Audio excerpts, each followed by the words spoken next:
desde que se admita a existência de Deus, ninguém o pode conceber sem o infinito das perfeições. Deixa eu fazer uma pergunta antes. Vocês acreditam em Deus, sim ou não?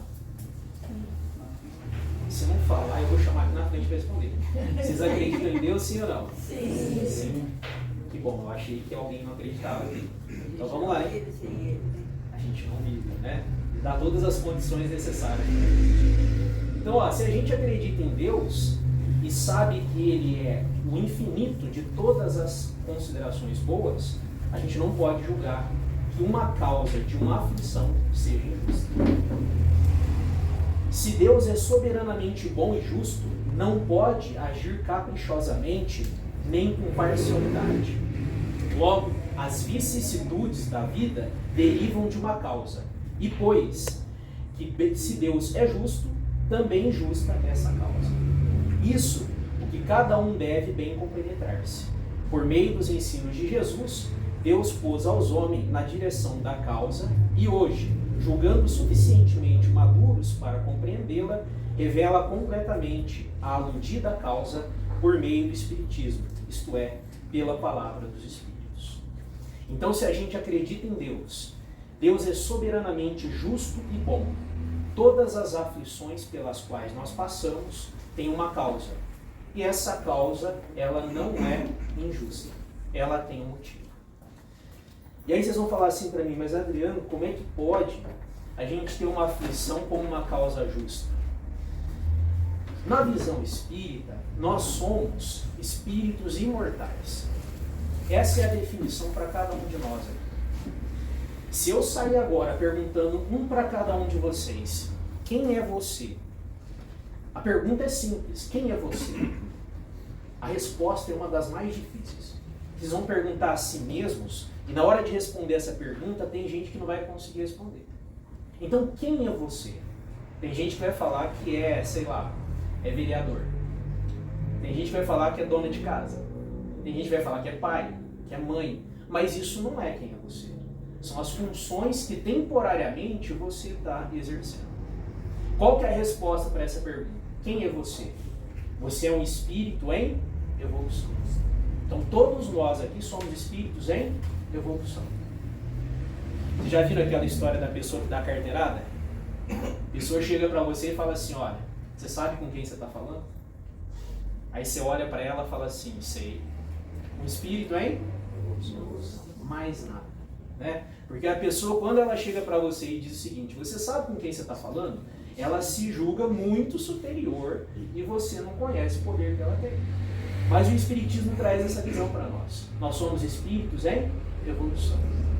E as aflições pelas quais nós passamos, elas surgem de duas causas. As que são criadas aqui por nós, nessa vida, ou aquelas que a gente traz de outras existências. Essas são as duas maneiras pelas quais a gente enfrenta as nossas aflições.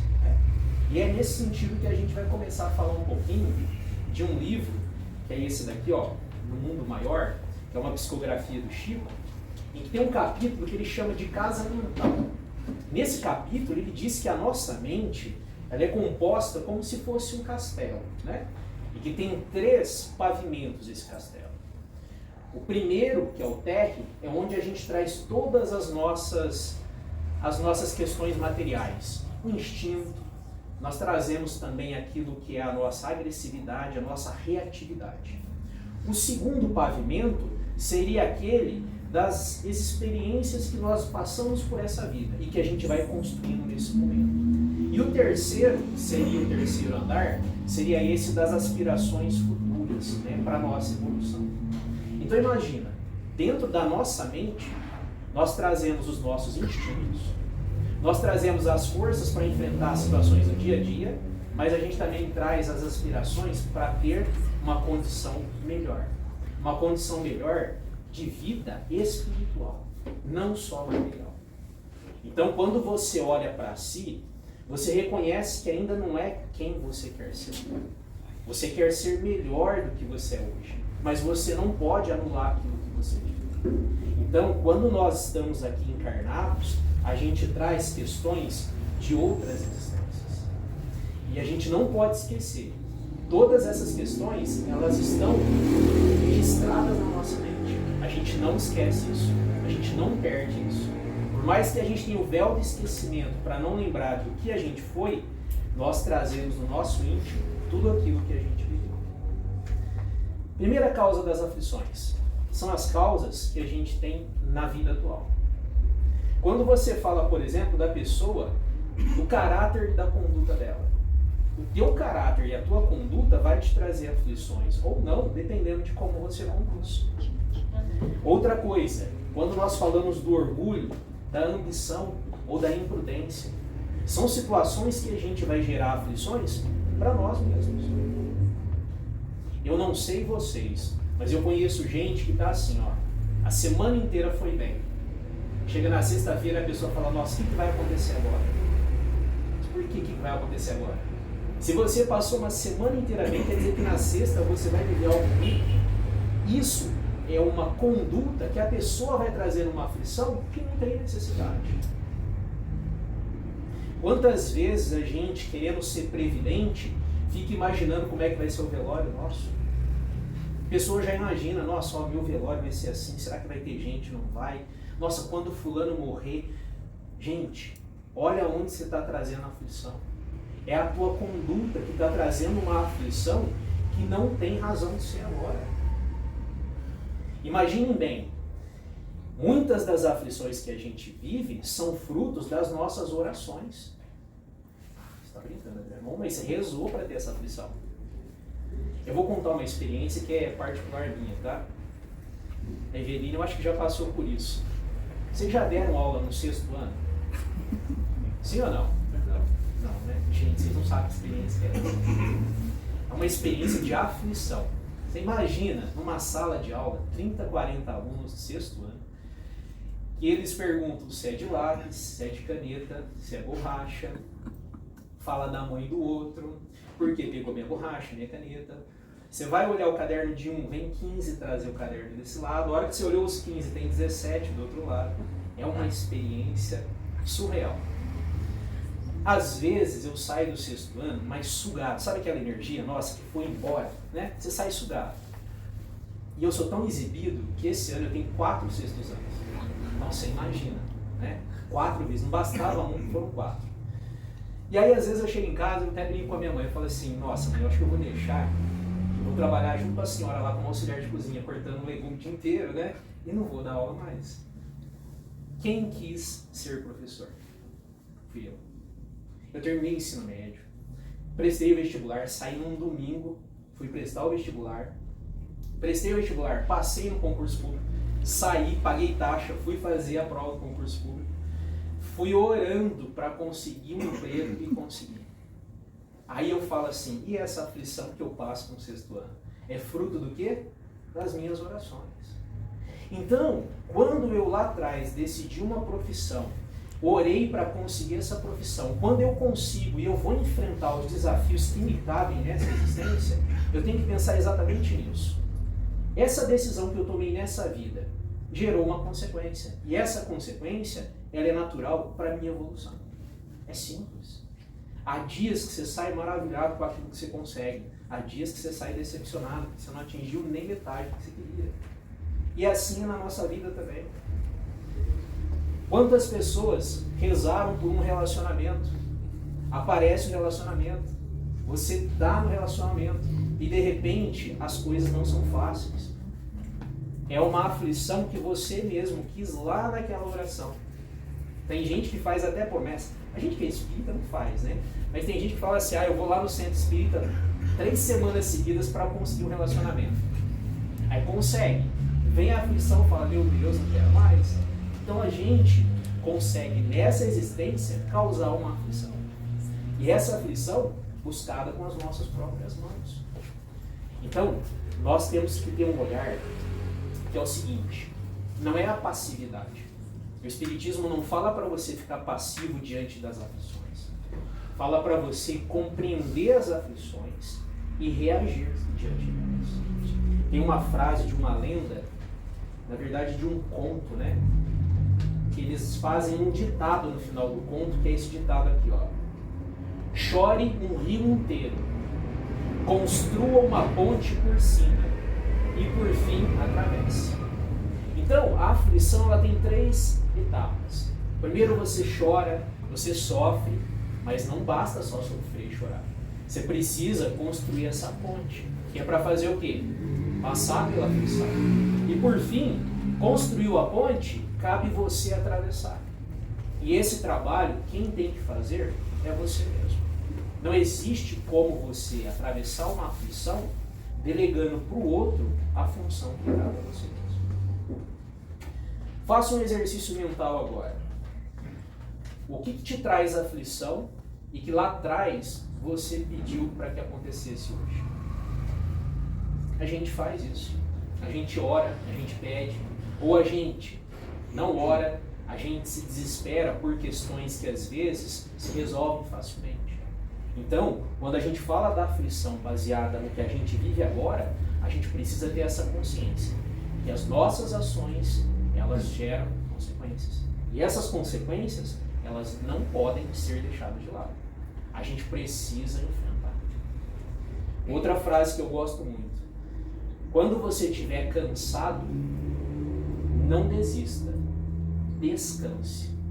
Porque pensa bem, às vezes a gente toma decisões na vida porque a gente está cansado. Sabe quando você já está cansado daquela situação, você já está cansado do dia a dia, e de repente você toma uma decisão e vai te trazer uma aflição maior. Então, um conselho prático. Quem está cansado tem que fazer o quê? Descansar. Tem uma diretora minha que falava, né? Nada melhor do que uma noite de sono depois de um dia de trabalho. E é isso mesmo. A gente volta com as energias renovadas. Porque a gente, tendo esse momento de concentração consigo mesmo, a gente consegue pensar melhor sobre as aflições. Agora, quando as aflições não foram causadas nessa vida, você não agiu mal, você não pediu aquela situação, mas de repente, do nada, a sua vida financeira virou de ponta cabeça. Você que tinha uma condição financeira confortável, de repente começou a dever para todo mundo. Você não consegue honrar os pagamentos mais. Você que tinha um relacionamento muito tranquilo, uma família muito boa, de repente as coisas viraram. Pessoas apareceram no meio dessa relação e você viu aquele relacionamento que era o porto seguro virar de ponta cabeça.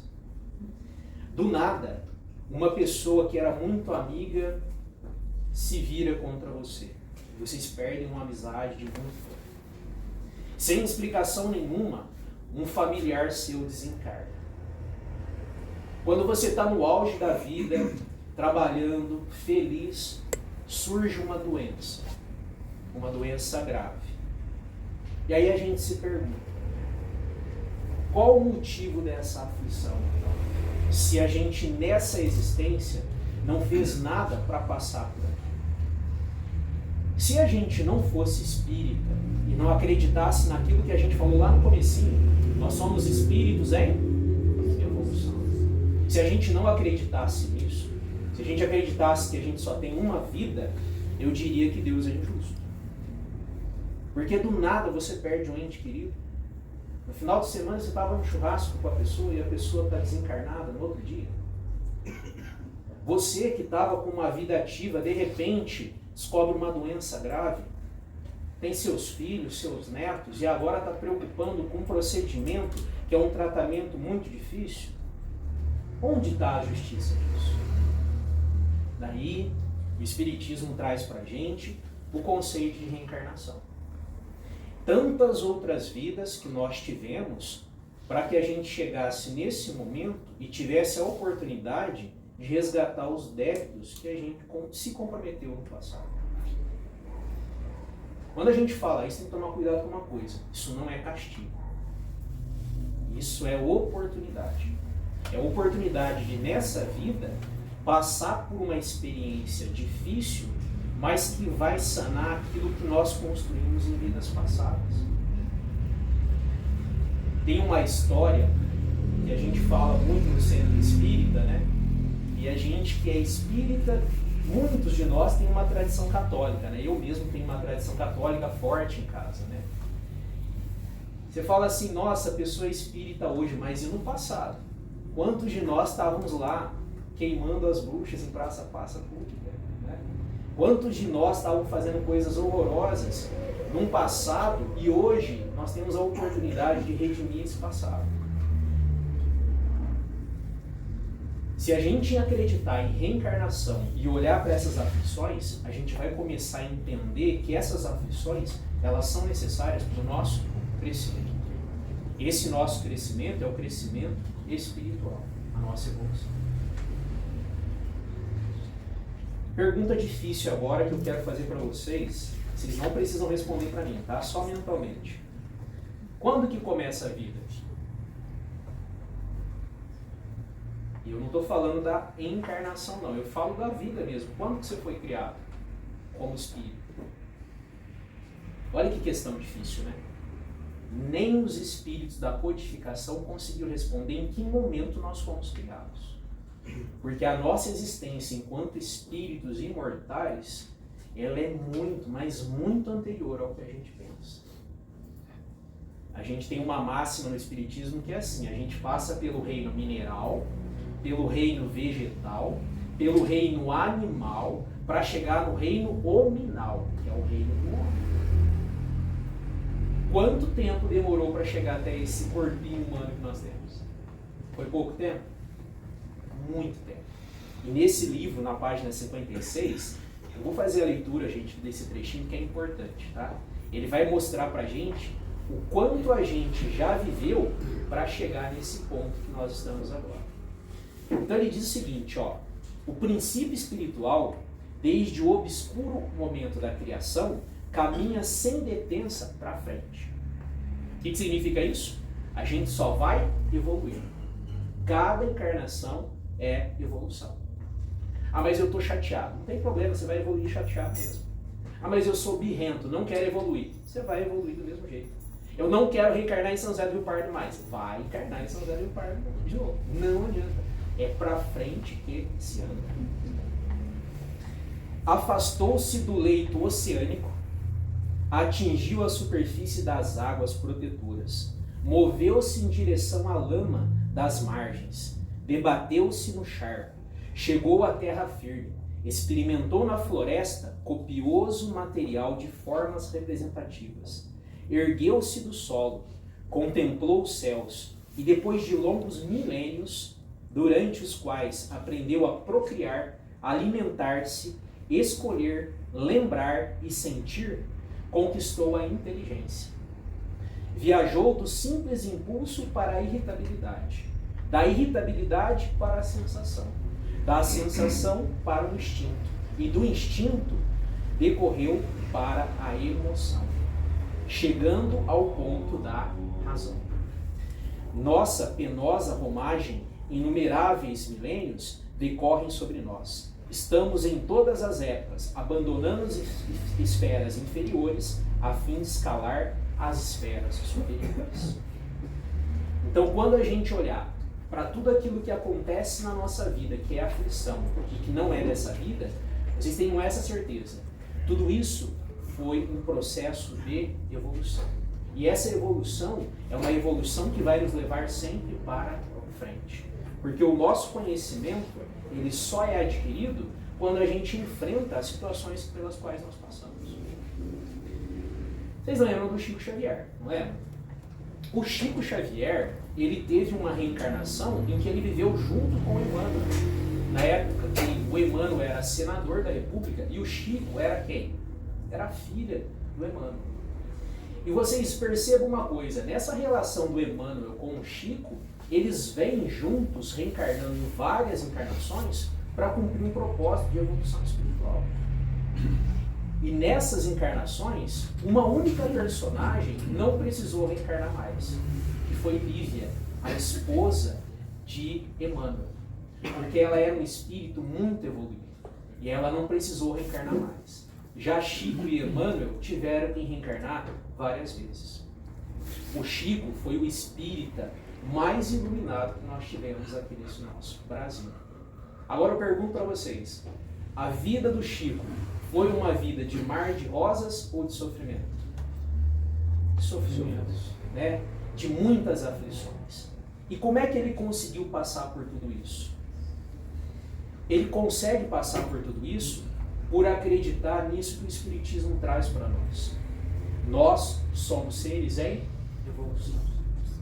E quando a gente está diante de uma aflição, a gente tem duas situações que a gente pode tomar para tentar resolver. A primeira delas é analisar essa situação de aflição. Analisou a situação de aflição, vem a segunda.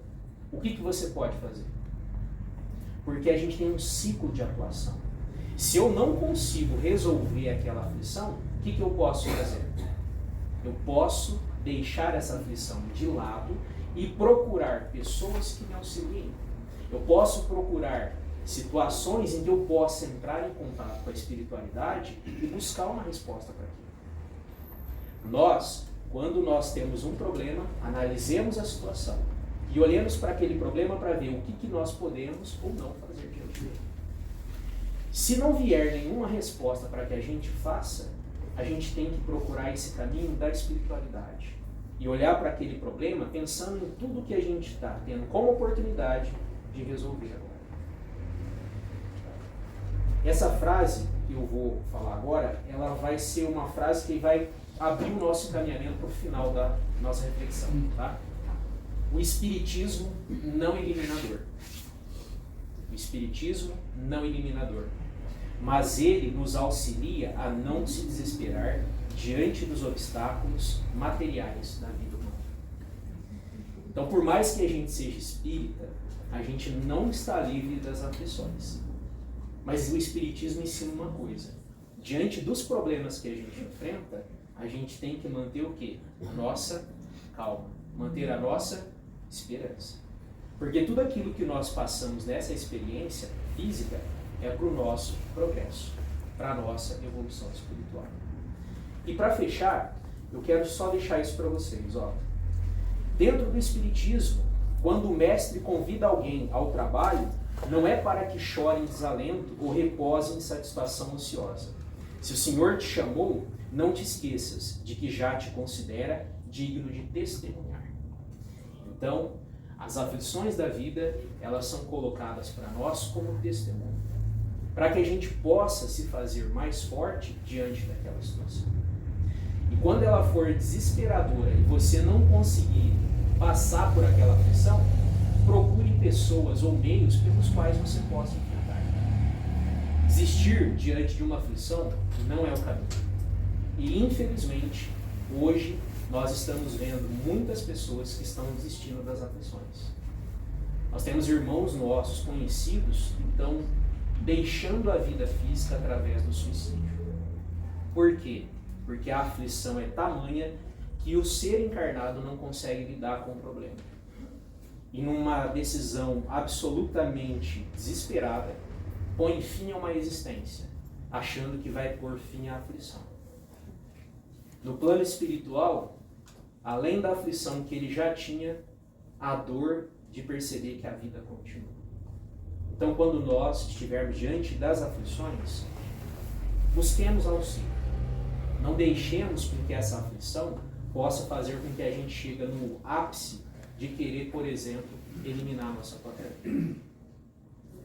E muitas vezes, as pessoas que estão do nosso lado estão precisando falar conosco. Então, olhe para aquele que está aflito do seu lado e não precisa fazer uma palestra, não. Escute a pessoa. Porque o arrependimento depois de não ter escutado aquela pessoa, de não ter dado um abraço para aquela pessoa que precisava, pode ser muito grande. Quem vive em aflição não está debaixo de um medicamento muito forte ou internado num hospital específico. Quem vive de aflição somos todos nós. Estamos aqui, embora com tantos problemas, levando a vida em diante. Então que o Espiritismo seja essa porta para a gente superar essas dificuldades. E quando você se sentir mais fraquejado, quando você se sentir mais fragilizado, que você possa entender que o Cristo está estendendo a mão. A gente vai ter um momento agora muito especial depois do encerramento dessa reflexão, que é o passe. Se você viu qual é a tua aflição Se você sabe qual é a tua aflição, agora no momento do passe, o que você vai fazer? Você vai pedir a mão de Jesus. Você não vai ser aquele que é passivo, não. Você vai chegar ali na câmara do passe e você vai pedir realmente esse passe. E você vai mentalizar essas energias trazidas pela espiritualidade através dos médios que vão fazer o passe. Porque o Cristo sabia de cada necessidade das pessoas que iam procurar ele. Mas o que ele falava para as pessoas? O que queres que eu faça? Por que ele perguntava? Porque ele queria que aquela pessoa tivesse a vontade de receber dele aquilo que ela precisava. Então, quando a gente entrar para a câmara do passe, a gente vai lá e vai falar assim, eu quero isso, porque essa aflição que me consome, hoje vai começar a ter um fim, que é com o auxílio da espiritualidade. Se a gente não pedir, a gente não consegue. Lembra do texto evangélico? Bate a porta e a porta se abrirá. Se a gente não bater a porta, ela vai permanecer fechada. Então que Jesus nos abençoe a todos e que a gente possa encarar as aflições da vida como situações que a gente vai superar. Quanta coisa a gente pensou que não ia superar e superou, estamos aqui, né? Então é só uma fase. Quem está dentro da ilha não enxerga a ilha. Para você enxergar a ilha por completo, o que você tem que fazer? Sair dela. Então que a gente saia dessa ilha hoje e olhe para a espiritualidade como essa mão salvadora que vem nos auxiliar a viver toda essa expectativa que a gente passa. Certo? Que Jesus nos abençoe hoje sempre.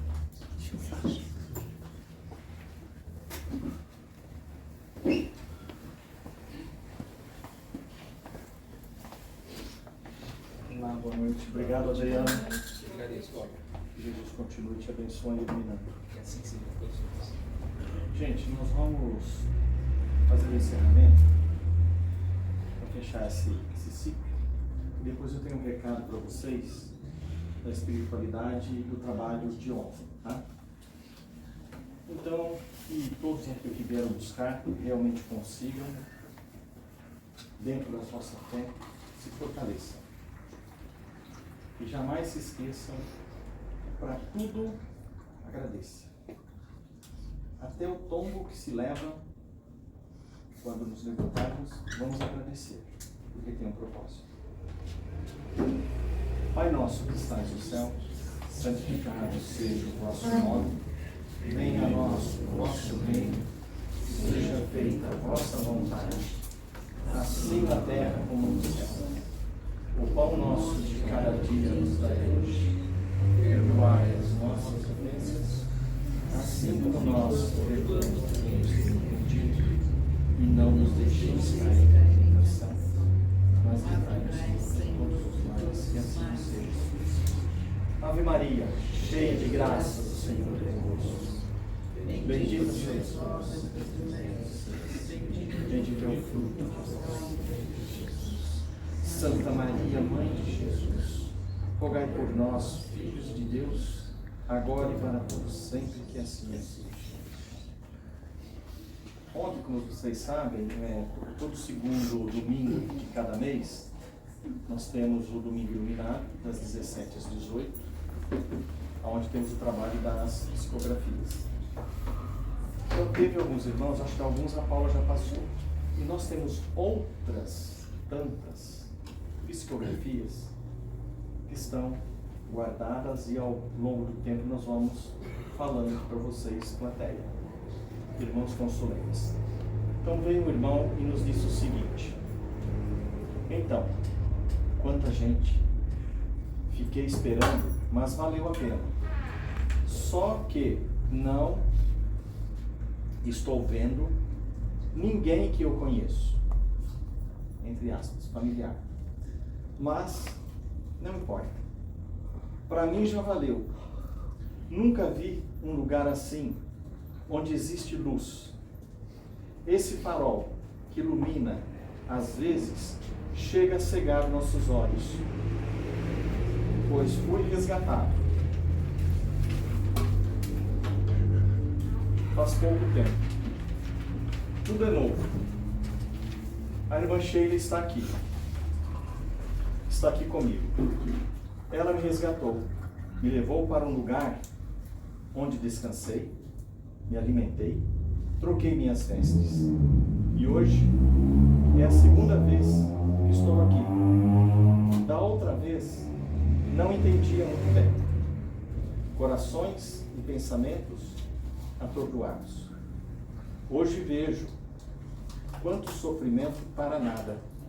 Era só pedir perdão e também me perdoar. Logo estarei junto daqueles que farão estudos.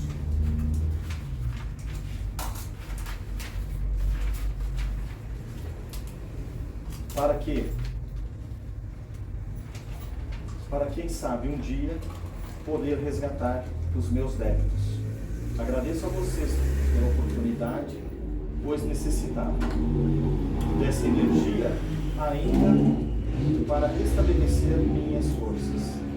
Agora tenho que ir, estou sendo chamado. Muito obrigado. Obrigado, Jesus. Ele não assinou, mas nós sabemos quem é. É o irmão que nós resgatamos na reunião de terça-feira passada, nosso trabalho de desobsessão. Agora aqui, o que ele quis dizer aqui? Ontem, eu não estou cobrando, porque cada um de acordo com os seus pensamentos. Mas vale lembrar que ele veio aqui porque colocaram o nome dele como parente naquela caixinha que a gente deixa aqui no dia das psicografias. Ontem, eu tenho algumas mediunidades, e uma delas, a minha divisão. Essa sala não tinha onde comportar tantos irmãos que queriam se comunicar. Muitos deles chegaram, não viram o parente que aqui deveria estar, porque fez o pedido, que gostaria de falar com seu parente. Eles desistiram e foram embora. Não passaram a mensagem. Então eu penso assim, não sei se algum de vocês colocaram os nomes na caixa para pedido de preces, ou melhor, de psicografia. Nós sabemos que nem sempre vem para todos. Ontem foi uma meia dúzia. E nem sempre, às vezes tem 10, às vezes tem 2. Teve uma vez que só eu trouxe 2, outra irmã trouxe 1. Porque tem que ter o preparo deles de lá para cá e nós também temos que estar preparados para tal. Agora, o número deles do lado de lá querem se comunicar. Já veio psicografia de irmãos que nem sequer pediram, mas veio, nós lemos aqui e entregamos para familiar. Então eu peço encarecidamente para vocês, se vocês colocarem o nome de um parente para receber essa psicografia, a gente trabalha 30 dias no mês para chegar um dia de 1 hora. Nesse dia, vocês sabem que nós não temos atendimento fraterno, não temos atendimento de saúde, atendimento espiritual. Chegamos aqui, fazemos a prece, uma explanação de umas luzes do Evangelho, enquanto os irmãos que estão na sala, aguardando as entidades, os irmãos que vêm para psicografar. Então, por favor, gente, venham aqui recepcionar aqueles que são seus parentes. Tem muitos que vêm, os parentes estão aqui, mas eles ainda não estão numa aflição que não estão em condições de ainda transcrever algumas palavras. E os que estão aqui, que vêm na ansiedade, às vezes também ainda não estão preparados para receber a mensagem. Então fica somente aquelas vibrações que nós emanamos, aí quem sabe uma outra oportunidade chega. Eu peço, gente, nós fazemos essa reunião uma vez ao mês, 1 hora, é gravado, 17, 18 termina. Se colocarem o nome, venham, recebam, acolham, ou se não receberem o escrito, não desistam. Tem muitos e muitos que vão em lugares diferentes, em casas diferentes, em cidades diferentes, e não receberam até hoje. Então, tudo tem seu tempo, como ele próprio diz aqui, tudo na sua hora. Certo? Isso aqui, esse irmão pediu para passar, pediu para não citar nome, tanto é que ele não assinou, mas nós conhecemos ele, do socorro que foram feitos. Ele prometeu vir uma outra vez. Então, está aí o recado. Não é meu, que eu não tenho o hábito de... Com meus trabalhadores a gente se entende ali, mas com o público eu não posso exigir nada de vocês, somente uma coisa. Colocaram os nomes naquela caixa, venham, porque um deles ou alguns deles, vão se comunicar com vocês. Agora, vocês pedem, eles se decepcionam, esse mesmo ainda quis escrever, falando, não estou vendo nenhum daqueles que eu conheço aqui. Certo? Que Jesus abençoe, dê um bom retorno a todos vocês para os seus lares e uma ótima semana.